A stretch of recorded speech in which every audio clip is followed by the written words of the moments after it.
Good morning, girls. Yes, class 4th A and B.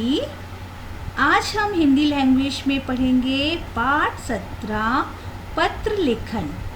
मैंने आपको पत्र ऑलरेडी भेज दिया है। मित्र के जन्मदिन पर उसे बधाई देते हुए पत्र आप सबने लिख लिया होगा ना। अब हम आज इसको थोड़ा आपको मैं समझाना चाहूँगी पत्र के बारे में, ठीक है। सब लोग हिंदी लैंग्वेज में पेज नंबर 103 ओपन कर लेंगे। पाठ 17 कर लिया सबने। चलो अब अपन स्टार्ट करते हैं। ओके, अब हमने क्या पढ़ना है? पत्र लेखन। पत्र लिखित भाषा का एक रूप है। पत्र क्या है? लिखित भाषा का रूप। अपन ने भाषा पढ़ा है ना, भाषा के दो भेद होते हैं, मौखिक और लिखित। तो पत्र कौन सा रूप है उसका? लिखित रूप। वर्तमान समय में संचार के नए नए साधनों के होने के बावजूद पत्र आज भी संचार का एक महत्वपूर्ण साधन है, ठीक है। अब वर्तमान समय में प्रेजेंट टाइम में क्या है, बहुत सारी चीज़ें मोबाइल वगैरह से अपन तुरंत मैसेज करते हैं, तुरंत बात करते हैं, वीडियो कॉलिंग कर लेते हैं, देख लेते हैं, कहीं भी अपन पूरे वर्ल्ड में कहीं भी कोई हो। फिर भी हम पत्र जो है वो आज भी एक महत्वपूर्ण साधन है। हम लिखते हैं, भेजते हैं आज भी, ठीक है। इसके द्वारा हम दूर रहने वाले अपने मित्रों, रिश्तेदारों, प्रियजनों और अन्य लोगों तक अपनी बात पहुंचा सकते हैं। पत्र के प्रकार। पत्र दो प्रकार के होते हैं, दो तरह के होते हैं। एक होता है अनौपचारिक पत्र और दूसरा होता है औपचारिक पत्र। अनौपचारिक पत्र कौन सा होता है बच्चों? इन्हें घरेलू या व्यक्तिगत पत्र भी कहते हैं। घरेलू यानी हम घर में मम्मी पापा को, भाई बहन को, दादी दादाजी, नानी नानाजी, मामी, मतलब किसी को भी अपन लिख सकते हैं। जो हमारे अपने फ्रेंड्स हैं, हमारे जो भी अपने नियर डियर हैं, है ना, ये हम उनको लिखते हैं जिसमें हमको कुछ सोचना नहीं पड़ता। जो हमारे मन में है हम उनको अपने बारे में सब कुछ लिख देते हैं। वो कौन से पत्र होते हैं? अनौपचारिक। औपचारिक पत्र ये कौन से होते हैं? इन्हें बाहरी पत्र भी कहते हैं। ये पत्र उन लोगों को लिखे जाते हैं जिनसे हमारा कोई परिचय या जान पहचान नहीं होती। ऐसे पत्र विद्यालय के प्रधानाचार्य, है ना, संपादक, पुस्तक विक्रेता आदि को लिखे जाते हैं।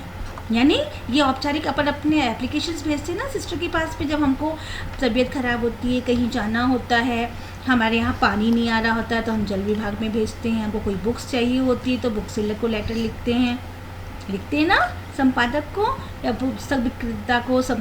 अपन कुछ भी जो भी हमारी प्रॉब्लम होती है, कभी लाइट की, कभी कचरे की, तो हम नगर पालिका को लिखते हैं। वो सब जो लेटर्स हम लिखते हैं वो कौन से होते हैं? औपचारिक पत्र। पत्र लिखते समय ध्यान देने योग्य बातें।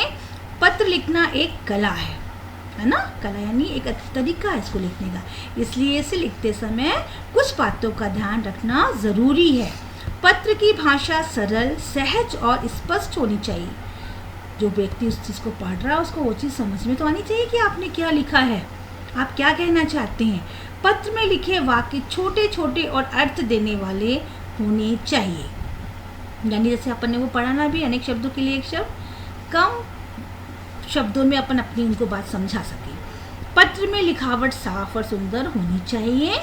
विराम चिन्हों का उचित प्रयोग होना चाहिए, अन्यथा पूरे पत्र का अर्थ बदल सकता है। विराम चिन्ह अभी आपको हम पढ़ाएंगे आगे, ठीक है। कहाँ हमको रुकना है, कहाँ पॉज देना है, कहाँ फुल स्टॉप लगाना है, ये सब हम विराम चिन्ह में देखते हैं। ओके, उसमें हम पढ़ेंगे। जिसको पत्र लिखा जा रहा है उसके लिए उचित संबोधन का प्रयोग करना चाहिए। औपचारिक पत्रों में संबोधन के तौर पर मान्यवर, महोदय, महोदया आदि का प्रयोग होता है।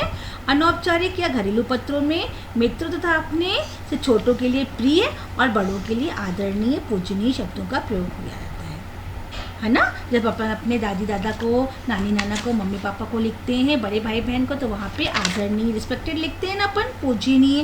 और अपने फ्रेंड्स को लिखते हैं तो प्रिय, या छोटे भाई बहन को लिखते हैं तो वहाँ पे हम प्रिय वर्ड यूज़ करते हैं।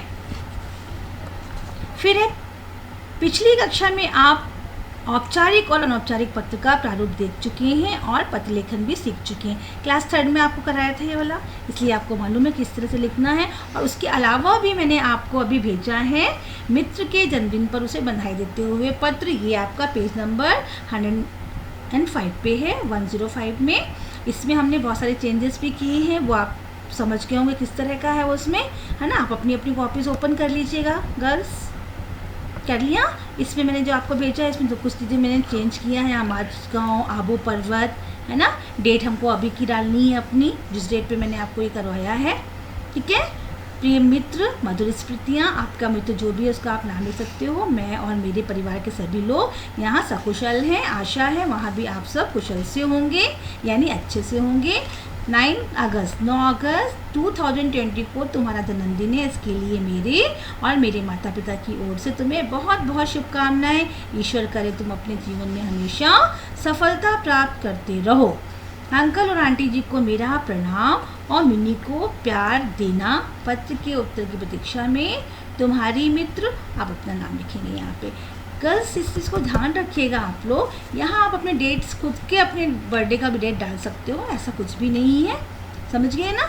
इसको हम अच्छी तरह से एक बार लर्न करेंगे, अपने पत्र को और रफ कॉपी में लिखेंगे। इसके अलावा मैं आपसे और एक चीज़ कहना चाह रही थी बच्चों, कि अपन ने अभी पाठ 18 इसके बाद है अनुच्छेद लेखन, उसमें मेरा प्रिय त्यौहार और मेरा प्रिय खेल, ये शायद मैंने आपको या तो करवा दिया है, आप एक बार उसको चेक कर लेंगे क्या मैंने आपको कॉपीज़ में पहले करवाया है, और यदि आपने नहीं किया है तो वो आप लोग कर लेंगे, ठीक है।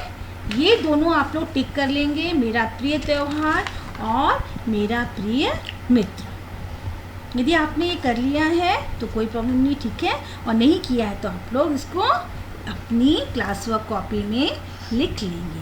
Okay, thank you, God bless you.